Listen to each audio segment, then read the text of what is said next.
So, hello, welcome back to Grace Nicole Miss Astrology and Tarot. These are the full moon in Libra. Who am I?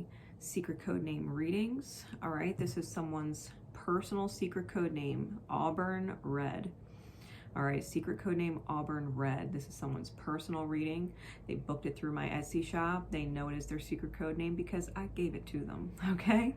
They know this is their reading. However, if you resonate to it or are drawn to it, there's most likely a message in here for you. If you ever want your own secret code name reading, you can book them in the description below. All right, Etsy link is below. So we're gonna get right into this. I am using my Mirror of the Soul Tarot. I'm going to pull your healing light or your yang, your healing dark or your yin, and then the bullshit shadow in between, that is the gray, okay? Because we all know yin yangs don't have any fucking gray. There is no gray. It's black and white, light and dark, okay? So we are going to identify what the light is, what the dark is, because they are your healing agents, and healed people. And we are going to get rid of the shadow because that's the hurt, and hurt people. So who are you? Okay. Who are you? Secret code name, Auburn Red. Secret code name, Auburn Red. What is the healing light spirit for secret code name, Auburn Red, and those who would resonate to it in divine time? What is the healing light?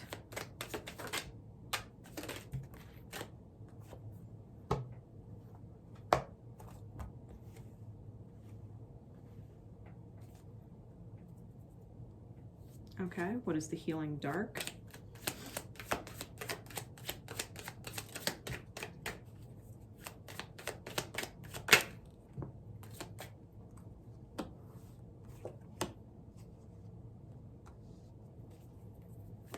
And what is the shadow in between? And what is the shadow or the illusion? Clarity.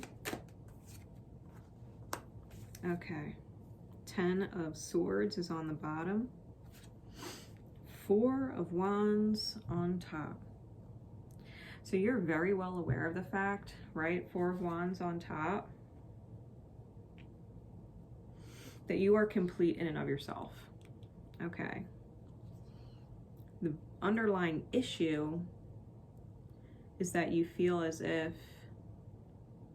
people will always hurt you, even though you're super light and worth marrying, right? Hierophant energy underneath, sacred soulmate energy under that, justice under that, effort under that, like family tree effort. Like you might actually feel with this 10 of Swords on the bottom that all of that beautiful balance and justice will never happen, that the efforts won't be made, that the sacred soulmate won't show up, or, you know, there's some kind of lingering thought that, well, maybe it's not for you, when in reality it's all underneath of that thought.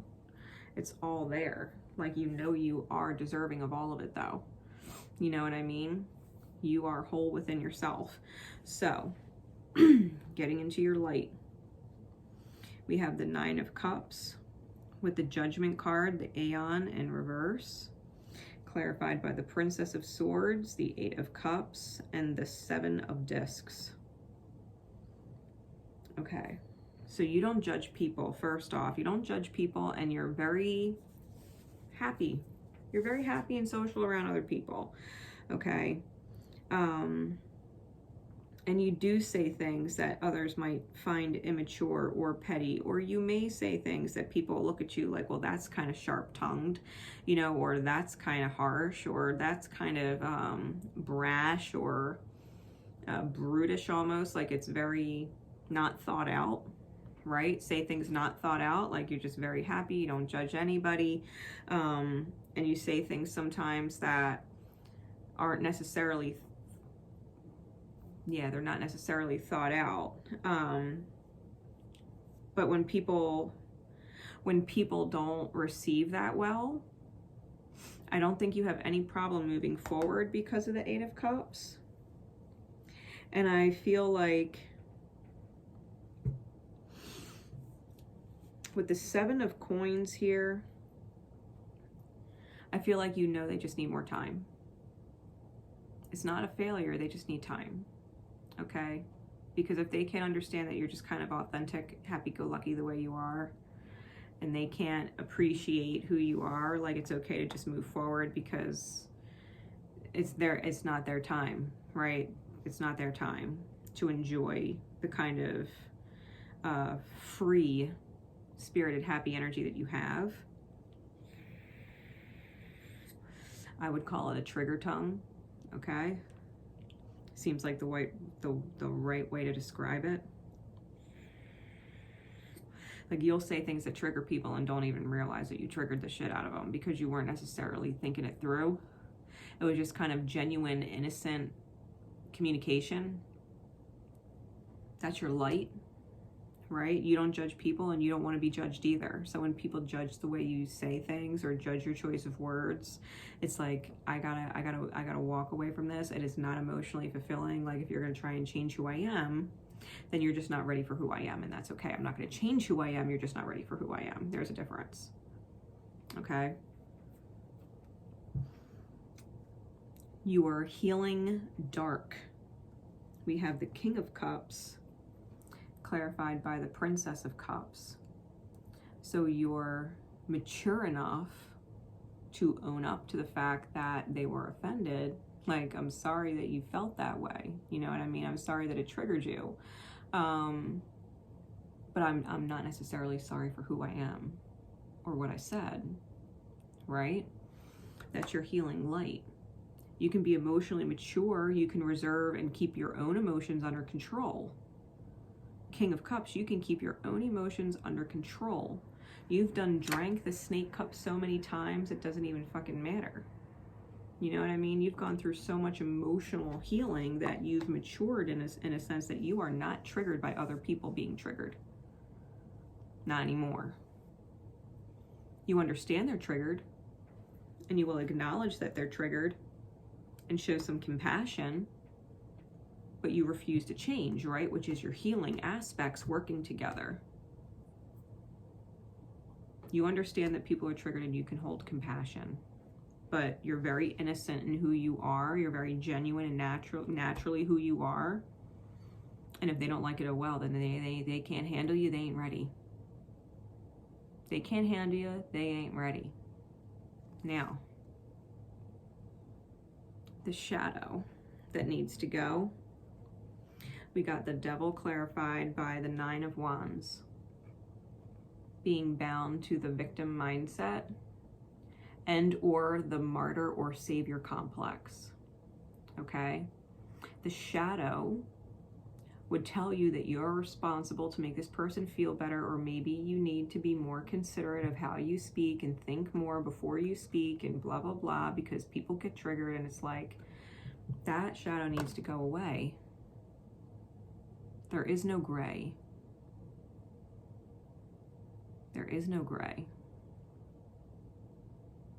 The muddling of these two energies, being very innocent in the way you are and how you communicate, being very innocent in it and very happy and willing to just move ahead if it's not for you. Like, fine, you ain't ready for me, you can't handle me, all right, come back when you're ready.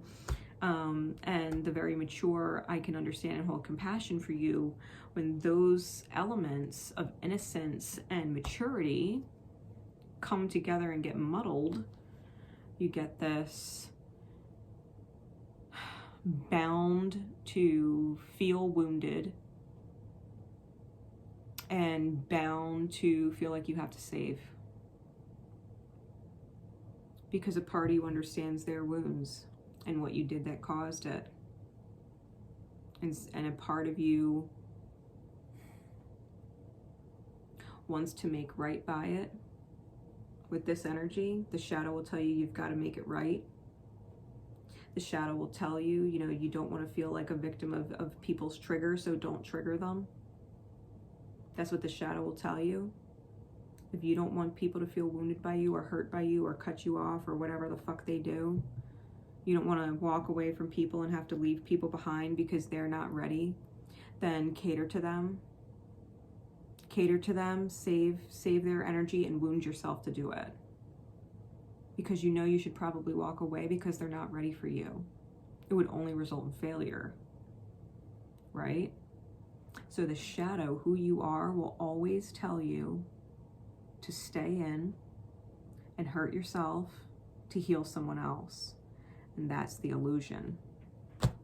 That's the illusion. Your light is carefree and fun and happy and holds no judgment for anybody and has no problem walking away if someone ain't fucking ready. And your healing dark also knows how to say, listen, I understand you were triggered. Like, I understand this is who I am and it triggers you, and I'm sorry that you were hurt by what I said. But I don't necessarily retract what I said. I could have said it better, maybe, but the reality is I said it divinely perfect for a reason. I have an innocent trigger tongue for a reason. Whatever you're healing, I sympathize with you. If you want to talk about it sometime, maybe we could talk about it. Just understand who you're talking to, because I will just speak. You know what I mean? And I ain't going to necessarily be concerned about your feelings while I'm speaking and being honest. But we could talk about how what I say triggers you after. You know what I mean? And let yourself be yourself. You want to be happy, healthy, whole? People are ready or they aren't. And you're going to have to trigger the shit out of people. It comes naturally to you. Happy, easygoing, non-judgmental. That's your light. That's what people see. Your quick trigger tongue, that's what people see. They see you walking away because you don't want to deal with them. And that triggers them. You know how to address it. Your healing dark knows how to address it to receive the results that you want to receive, which is going back to being happy, non-judgmental, trigger happy, divinely perfect, right? In your own right. Like, yeah, I can apologize, but I'm going to go being right back who I was. I'm not going to get lost in this middle ground of gray, feeling like I owe you to be different than who I really am because you don't like it. If you don't like me, you ain't ready, that's okay. You don't have to like me. You don't have to be ready for me. Whoever I'm meant to be with is going to absolutely fucking love who I am, how I am, and they're going to appreciate the fact that I understand how I am and that I shouldn't change who I am or bind myself to be wounded for anybody, right? Underlying issue is you betray yourself when you bind yourself to this martyr, savior, wounded victim aspect that your shadow will constantly try and pull you towards. Wound yourself for them, hurt for them. They're hurting. Take their hurt away. Wound yourself for them. You can tell that shadow to fuck right off, because we don't fuck with gray. We don't fuck with gray. All right. So that is secret code name Auburn Red. All right, if this was your secret code name, I always greatly appreciate any reviews on Etsy. If you resonated to the reading, enjoyed the reading, please make sure to leave a comment, drop a like, and I will see you next time. Take care, everybody.